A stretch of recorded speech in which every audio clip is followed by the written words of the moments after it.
Hello students and welcome to class 11th।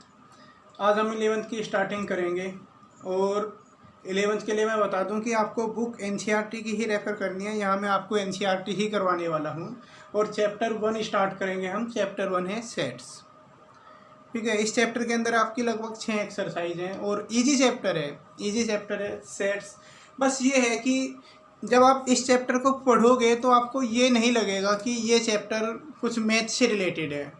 Math जैसा chapter ये लगेगा नहीं। इसमें टोटल थ्योरेटिकल पोर्शन है, आपको कुछ डेफिनेशन रखनी है, मतलब लर्निंग बेस है। बस आपको याद रखना है, आपको चीज़ें याद रखनी होंगी तो चैप्टर अच्छे से समझ में आता चला जाएगा। इजी चैप्टर है, चीज़ें मैं एक्सप्लेन करूँगा आपको। जैसे स्टार्टिंग करते हैं सबसे पहले सेट की। जब चैप्टर का नाम है सेट तो सेट के बारे में सुन लेते हैं। सेट क्या होता है? सेट होता है it is a well defined collection of object. मतलब क्या हुआ इस बात का कि ऑब्जेक्ट का वेल डिफाइंड कलेक्शन है। कलेक्शन से आप मीनिंग समझ सकते हैं कि किसी की लिस्ट बना लेना, किसी चीज़ों की, कुछ ऑब्जेक्ट की लिस्ट बना लेना या बच्चों के नाम की लिस्ट बना लेना। एग्जाम्पल के तौर पे जैसे हमने कह दिया collection of all students of class 10th of Holi child, तो आप इन बच्चों की लिस्ट बना सकते हो। सेट को इंग्लिश अल्फ़ाबेट के कैपिटल लेटर से रिप्रेजेंट किया जाता है। जैसे अगर मैं इन बच्चों की लिस्ट बनाना चाहूँ तो मैं बना लूँगा। जैसे इनकी collection of all student of class 10th। Suppose आपकी क्लास 11th कर लेते हैं, अब आप 11th में प्रमोट हो गए हैं, तो आपकी क्लास के अगर सभी बच्चों की हम लिस्ट बनाना चाहें तो यहाँ पर आप सब बच्चों का नाम बोलते चले जाओगे। यहाँ सपोज मैं कुछ बच्चों के नाम लिख देता हूँ, तो आप इस तरीके से आप बच्चों के नाम बोलेंगे और यहाँ पर सारे नाम का हम लिस्ट आउट कर लेंगे, तो ये वेल डिफाइन हो जाएगा। मतलब कुछ भी इसमें छूटना नहीं है, सारे नाम आ जाएंगे। इसी तरीके से अगर हम सेकंड की बात करें, लिखा हुआ है collection of all natural number less than 6, मतलब 6 से छोटे नेचुरल नंबर का सेट। तो आप तुरंत दिमाग में लगाओगे कि 6 से छोटे नेचुरल नंबर कौन से होंगे। नेचुरल नंबर वे होते हैं जो 0 से बड़े होंगे, जैसे 1 2 3 4 वगैरह, ये सब नेचुरल नंबर होते हैं। तो 6 से छोटे नेचुरल नंबर की अगर हम बात करें, सपोज हमने इसे बी मान लिया, तो इनका अगर कलेक्शन करना चाहें तो ये हो जाएगा 1 2 3 4 5 हो जाएगा। 6 नहीं लिखेंगे क्योंकि 6 से छोटे नंबर लिखने हैं। तो इस तरीके से हमने एक ये लिस्ट तैयार कर ली, एक ये लिस्ट तैयार कर ली। एक अगर हम इसकी बात करें, collection of all months of year start with J, मतलब ऐसे महीनों के नाम हमें लिखने हैं जो जे लेटर से स्टार्ट होते हों। जे से स्टार्ट होने वाले मंथ कौन कौन से हैं आप अच्छी तरह जानते होंगे। जैसे जनवरी हो जाएगा, और कौन सा है, मार्च अप्रैल मई जून आ जाएगा। इसी का नेक्स्ट जुलाई आएगा।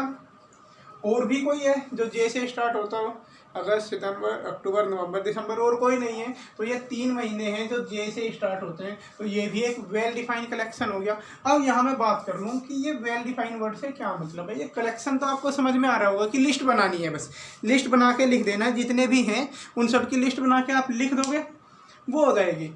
ठीक है, जैसे यहाँ क्लास के बच्चों की लिस्ट बना दी, यहाँ पर नंबर की बना दी, यहाँ पर मंथ नेम की बना दी, किसी भी चीज़ की आप बना सकते हो, प्लेयर्स की, क्रिकेट टीम की, एनिमल्स की, सबकी बना सकते हो। तो कोई भी एक लिस्ट को हम सेट बोलते हैं। बस ये कह सकते हो कि लिस्ट का सिनोनिम हो गया सेट। लेकिन एक वर्ड और आया यहाँ पर, वेल डिफाइंड कलेक्शन। तो ये वेल डिफाइंड का मतलब क्या है, उसके लिए मैं कुछ और एग्जाम्पल लिख रहा हूँ बोर्ड पर। अब इस वेल डिफाइंड वर्ड को अच्छे से समझने के लिए 3 एग्जाम्पल मैंने बोर्ड पर लिखे हुए हैं। जैसे पहला है collection of 5 most dangerous animal on the earth. मतलब क्या हुआ कि धरती पर रहने वाले 5 जो सबसे खतरनाक एनिमल हैं उनका नाम लिखना है। अब जो 5 सबसे खतरनाक हैं, ये person to person views change हो जाता है, पर्सन टू पर्सन चेंज नहीं होना चाहिए।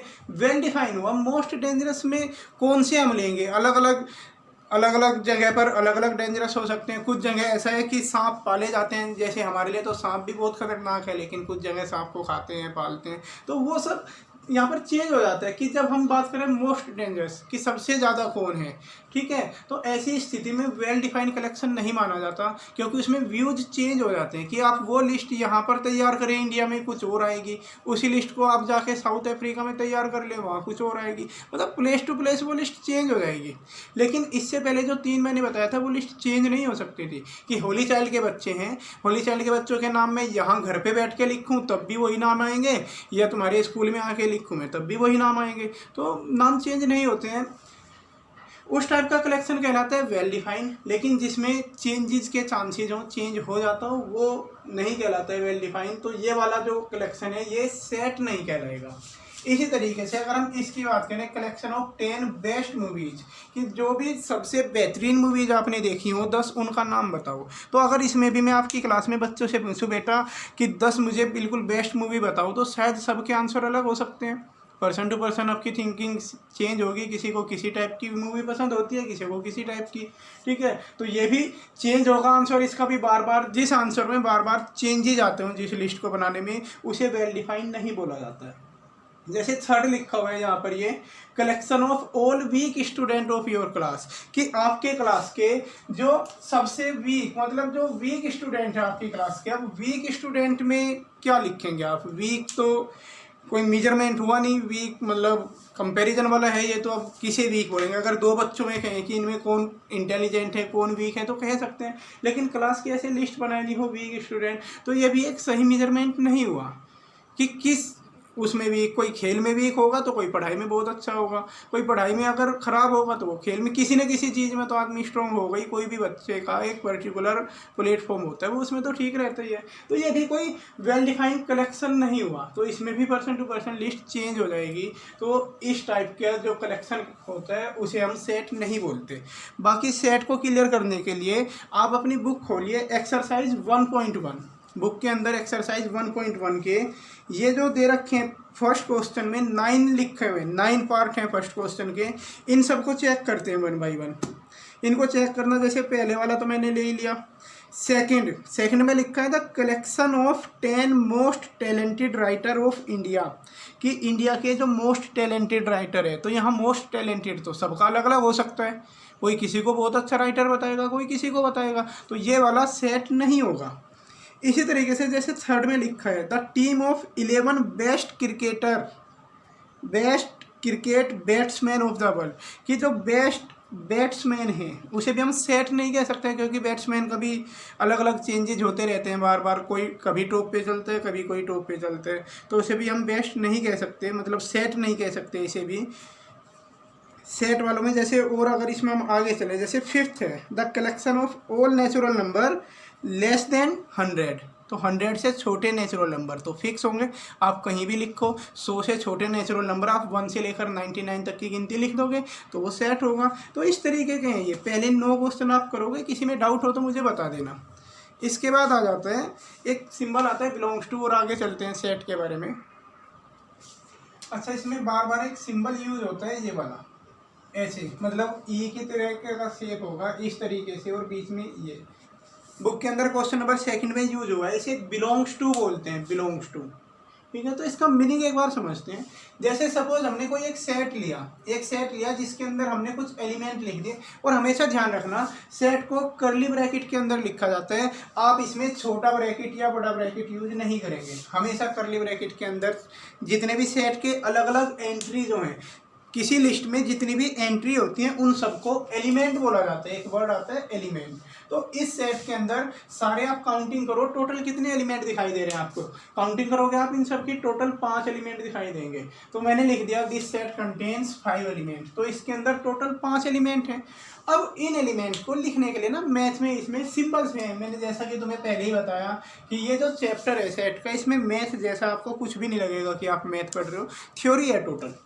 क्या लिखा हुआ है, बिलोंग्स टू सिंबल का हमें कुछ यूज करना है। जैसे इसके अगर हम एलिमेंट के बारे में बात करें तो इसका एलिमेंट एक तो 1 है, एक 2 है, 4, 7, 10, तो 1 इसका एक एलिमेंट है, 1 is an element of set है। इसी चीज को मैथमेटिकली ऐसे लिख दिया जाता है 1 बिलोंग्स टू ए। रीड भी ऐसे करेंगे 1 बिलोंग्स टू ए, कि 1 अगर उसका एलिमेंट है तो लिखेंगे 1 बिलोंग्स टू, अगर कोई उसका एलिमेंट नहीं है तो लिखेंगे डज नॉट बिलोंग्स टू। जैसे 5 देख सकते हो कि उसमें कहीं 5 तो नहीं है उस एंट्री में, यानी हम कह सकते हैं कि 5 उसका एलिमेंट नहीं है। और जब 5 उसका एलिमेंट नहीं है तो हम लिखेंगे 5 इज नॉट एलिमेंट ऑफ ए, यही तो बात है। बस इसे इस तरीके से लिखा जाएगा 5 डज नॉट बिलोंग टू ए। कि 5 ए से बिलोंग नहीं करता है। तो बिलोंग टू मतलब कि उसके अंदर एलिमेंट है या नहीं है।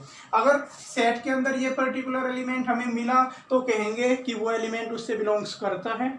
अगर एलिमेंट सेट के अंदर नहीं मिला तो डज नॉट बिलोंग्स टू का। एग्जाम्पल के तौर पे जैसे अगर मैं इसी सेट के बारे में बात करूं 4 और यहाँ पर लिख दिया ए, कि बीच में क्या आएगा, तो बीच में निशान आएगा बिलोंग्स टू का, क्योंकि 4 तो उसके अंदर है। अगर वो एलिमेंट है इसके अंदर तो belongs to.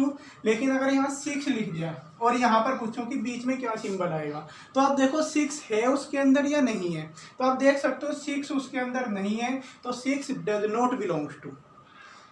Okay, belong to का निशान लगाकर काट दोगे। जैसे एक होता है इक्वल, एक होता है नॉट इक्वल, तो नॉट इक्वल के लिए काट देते हैं, ऐसे बिलोंग्स टू के निशान को आप कट कर दोगे। शायद समझ में आया होगा। बिलोंग्स टू का मतलब अगर एलिमेंट सेट के अंदर है तो बिलोंग्स टू वाला सिंबल आएगा, एलिमेंट सेट के अंदर नहीं है तो डज नॉट बिलोंग्स टू का सिंबल आएगा। ओके, क्वेश्चन नंबर सेकंड बिल्कुल सेम यही है। 1 2 3 4 5 6 तक दे रखे हैं और इन सब में यही सिंबल हमें फिल करना है, तो फिल कर लोगे इसे। तो अभी के लिए आप ये दो चीज़ें समझें एक बार, सेट क्या है उसकी बेसिक थ्योरी, बुक में पन्ने पलट के आप थोड़ी सी थ्योरी पढ़ने की कोशिश करना।